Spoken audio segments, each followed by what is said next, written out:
Happy Valentine's Day! Hope you're having a wonderful day, but if you're by yourself, don't worry, because the Dragon Lady still loves you!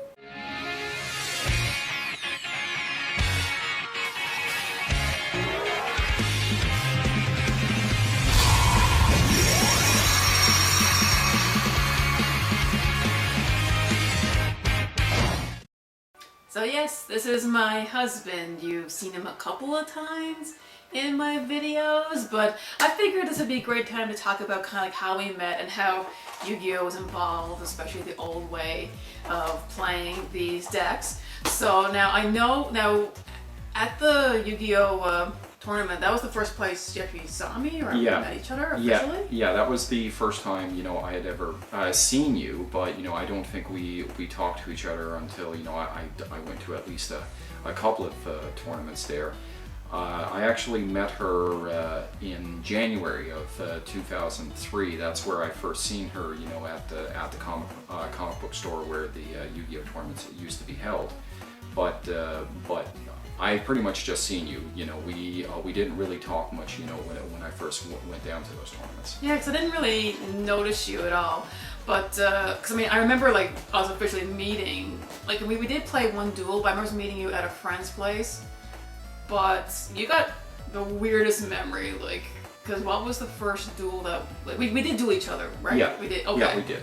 Yeah, so I'm assuming I was playing my dragons, so that was my primary deck back then. Yeah, my deck style, even though there wasn't really much in the way of deck styles, back in the early days of the game, so I just did some kind of stall deck out, which the remnants of is in this deck box right here. Whatever's left of it. Yeah. So pretty much beat down decks were pretty much the mandatory style of game, but I didn't like playing that way. So like I used to try a deck out deck, using Cyber Jar and Morphing Jar number 2 and just recycling the Shallow Grave and stuff like that. But with regards to my first match that I played against her, she absolutely clocked me.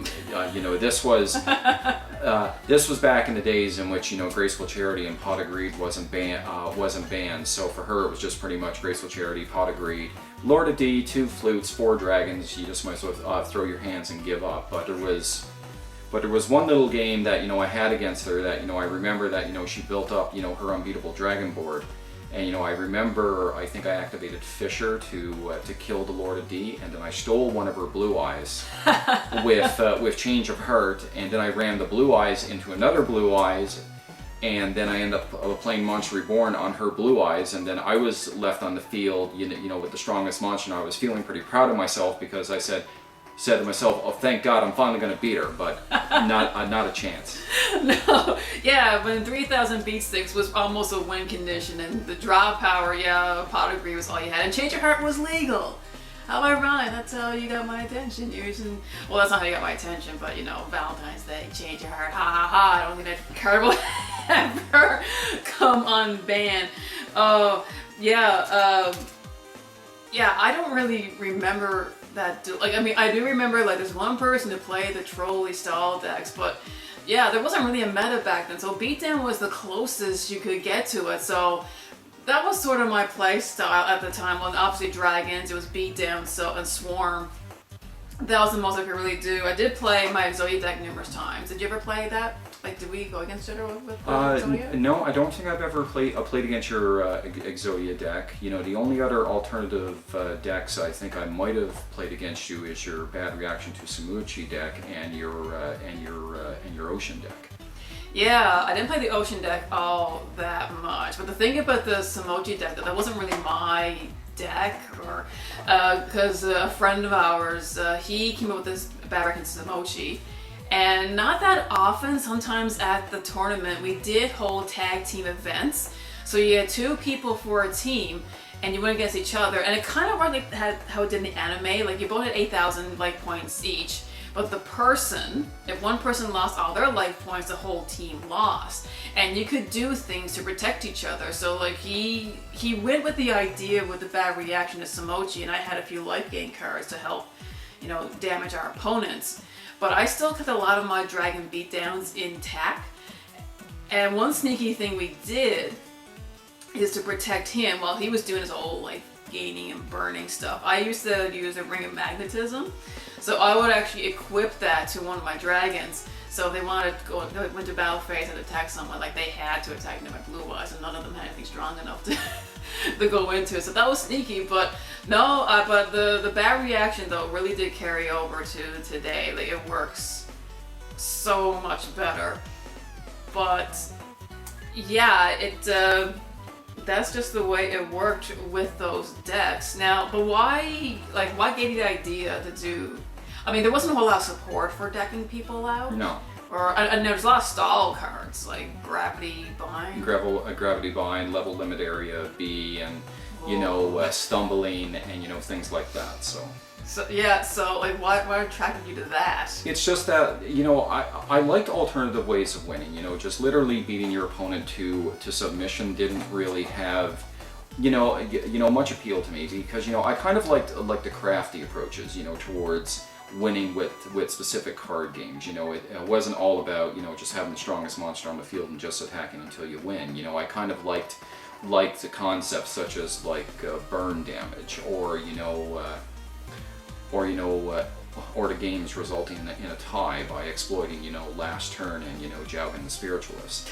No, not a tie, but a guaranteed win, or even trolley cards, like self-destruct button and stuff like that. I like those kind of ways of trolling wins, that kind of thing. And even though, yeah, and even exploiting Cyberjar, because unfortunately the key deck destruction decks were the hardest cards to get, because they were the ultra rares in the tournament packs, because Morphing Jar and Needleworm was the tournament pack ultra rare chase cards that everybody was after, but nobody barely ever got them. Yeah, someone I remember someone. Yeah, another friend of ours did get the Needleworm. Someone else had the Morphing Jar. I remember the Morphing Jar was re-released as a super in another tournament. I did pull that one. So they were pretty, but now it's amazing. You get these cards as commons. They're just easy to get. No one really cares about them. And I remember other cards like the Shallow Grave. That was probably the only other way to recycle those cards. Yeah. Get them from the grave, and you can flip them up.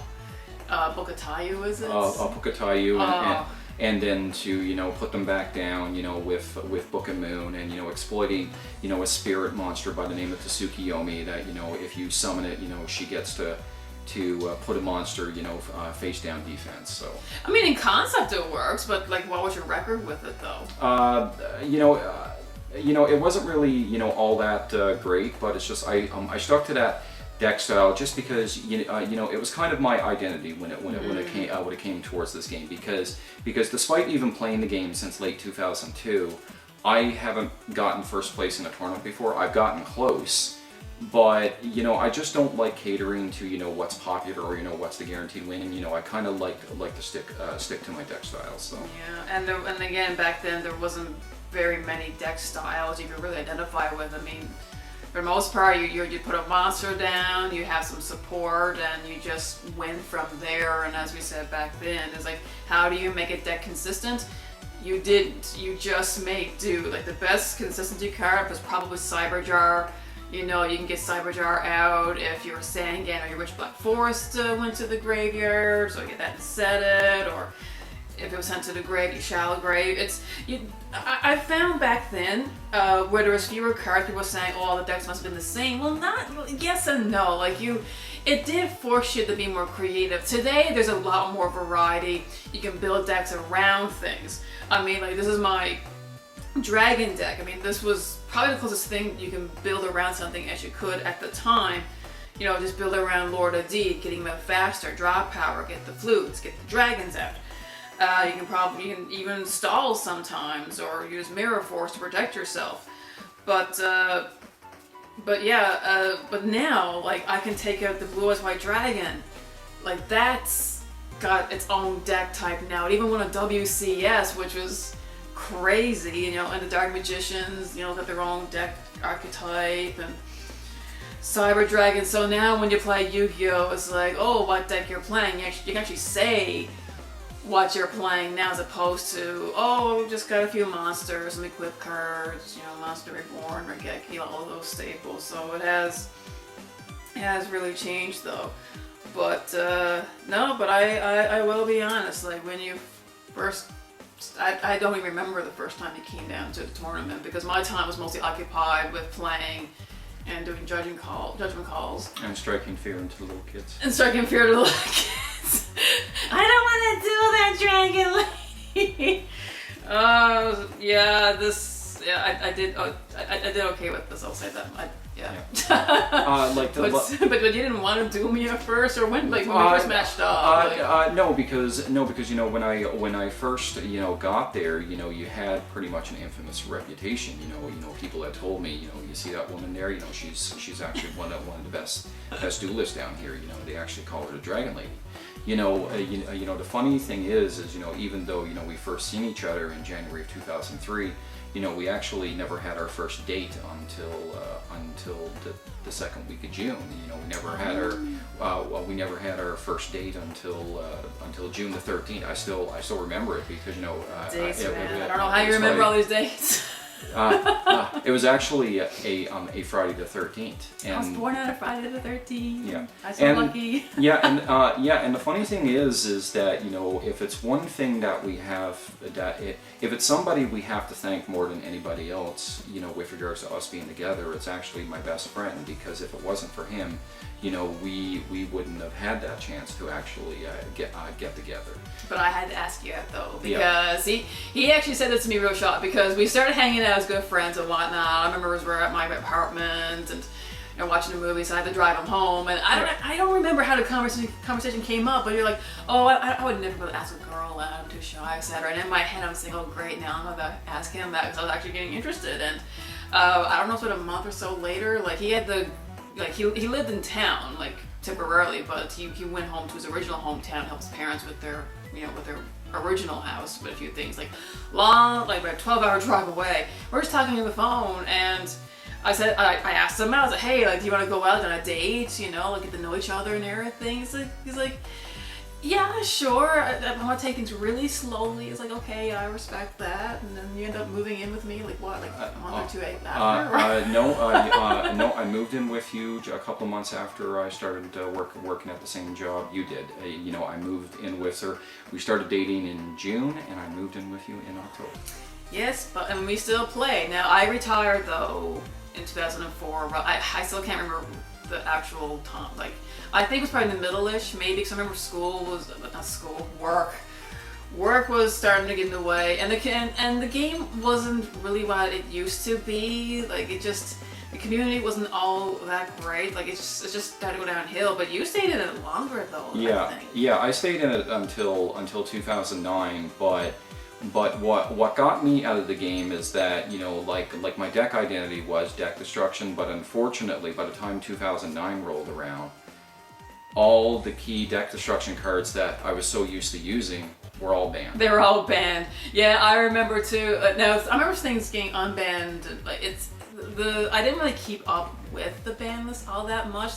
We had our decks built. We just play with each other just casually, just for fun to pass time, right? Even though we knew certain rulings have changed and cards, come and go on rulings, but now we'll just stick to the 2004 format, just keep playing. And when I got back into the game in summer 2018, he said, oh no, you go on, do your thing. I don't think I'll be getting back into it. That's fine. So I was, getting back into it, learning things, lots to learn from. Oh my gosh, so much catching up to do, all the new gaming mechanics, summoning, everything. And he was like, well, he began to get the interest a little bit back, asking questions. Well, what about my deck destruction idea? Because, ban lists have changed so much. And I said,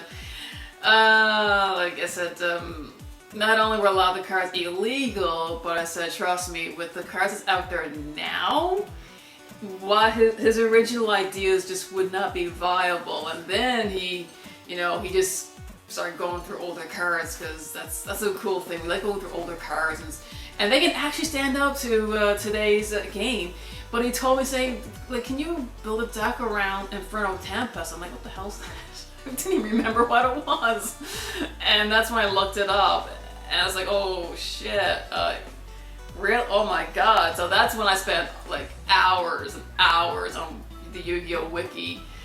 That's how I began to learn a lot of the cards that we missed out on, just looking at banishing lists, like, okay, we'll even banish this and this, get this effect. Okay. So after a while, I came up with a preliminary build for it and just kept evolving from there to the monstrosity we have now. And it's actually quite a force to be reckoned with. No, because the thing is that the old deck out format is known as you know, the empty jar deck type. But unfortunately, with all the hand traps that are available these days, the empty jar format wouldn't really work. But thankfully, with a card with Inferno Tempest, it's actually very hard to stop. There's only really one trap that can actually stop it, which is Ghost Spell and Haunted Mansion. But it's still a great card, and at least with a card with Inferno Tempest, not only can you deck out your opponent, but you can also burn your opponent, for game by using cards, by D&D Dynamite. So once my wife had tooled around that deck a bit,